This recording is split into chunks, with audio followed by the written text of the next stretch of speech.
Internet सेवाएं बंद कर दी गई हैं और रूम में कर्फ्यू लगा दिया गया है। सफिशिएंट मात्रा में पुलिस फोर्स वहां मूव कर दी गई है। कल जैसे ही हिंसा की खबर आई थी, पहले जो लोगों के साथ रखे जिले हैं फरीदाबाद। अस्सलाम वालेकुम सामीन, 13 मुहर्रम हराम और 1 अगस्त है।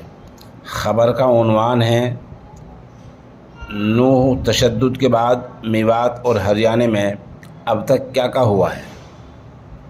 पहले बता दें कि रियासती वज़ीर दाखिला अनिल विज ने अमन व अमान की अपील की है और कहा है कि नूह में और दूसरे इलाक़ों में इजाफ़ी पुलिस फ़ोर्स यानी ज़्यादा पुलिस वालों को तैनात कर दिया गया है और नूह में अब अमन है। ये वज़ीर दाखिला का बयान आपने सुना है।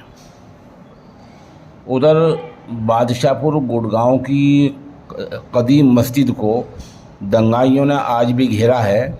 वहाँ पुलिस फोर्स तैनात है। इस वीडियो में आप देख सकते हैं किस तरह गुड़गांव की पुरानी मस्जिद के पास दंगाई लोग जमा हैं और यहाँ हा हुल्ला कर रहे हैं, शोर मचा रहे हैं। सवाल ये है कि इन लोगों को पकड़ा क्यों नहीं जाता है।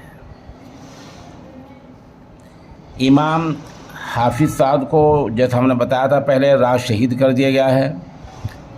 इमाम साहब की तस्वीर आप देख रहे हैं। यही वो मस्जिद है जिसमें आग लगाई गई थी।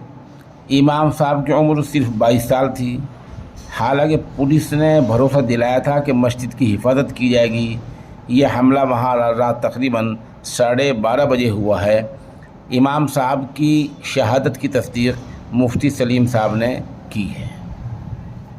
उधर नूह फसाद के बाद और बाद में अब तक 5 लोगों की मौत हो चुकी है। वज़ीर आला हरियाणा ने कहा कि बाहर के लोग दंगा करने आए थे, जिन्होंने फसाद भड़काया है, फसाद किया है, उनकी पहचान की जा रही है। नूह फसाद के बाद करनाल में पुलिस अलर्ट पर है। मजहबी मकामात पर पुलिस तैनात कर दी गई है। हर आने जाने वालों को रोक कर उसको चेक किया जा रहा है और मुश्तबा लोगों को बाकायदा रोका जा रहा है। नूह मामले को लेकर हिसार में बजरंग दल के लोगों ने तिकोना पार्क के पास मुजाहरा किया है और मांग की है कि इस मामले का हल निकाला जाए। उधर झज्जर में भी पुलिस अलर्ट पर है। सोशल मीडिया पर निगाह रखी जा रही है। फेसबुक, व्हाट्सएप, यूट्यूब चैनल ये सब चेक किए जा रहे हैं।